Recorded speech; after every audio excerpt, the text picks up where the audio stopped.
بسم الله الرحمن الرحيم إنا أرسلنا نوحا إلى قومه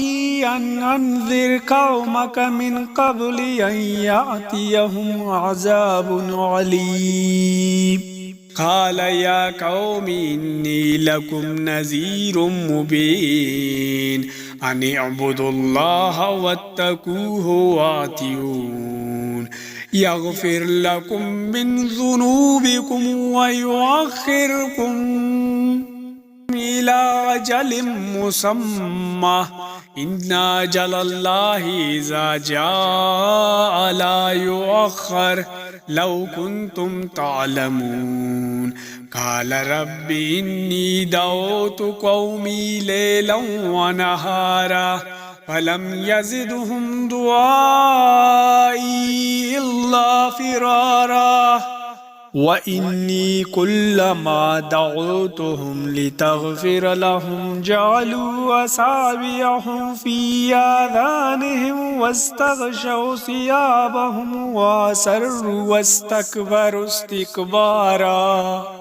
ثم إني دعوتهم جهارا ثم إني أعلنت لهم وأسررت لهم إسرارا فقلت استغفروا ربكم إنه كان غفارا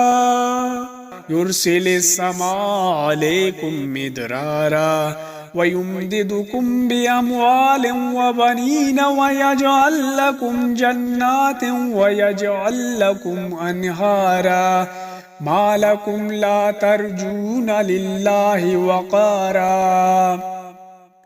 وقد خلقكم أطوارا ألم تروا كيف خلق الله سبع سماوات طباقا وجعل القمر فيهن نورا وجعل الشمس سراجا والله أنبتكم من الأرض نباتا ثم يعيدكم فيها ويخرجكم إخراجا والله جعل لكم الأرض بساطا لتسلكوا منها سبلا فجاجا قال نوح رب إنهم عصوني واتبعوا من لم يزده ماله وولده إلا خسارا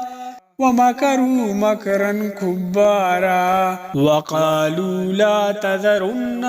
آلهتكم ولا تذرن ودا ولا سواعا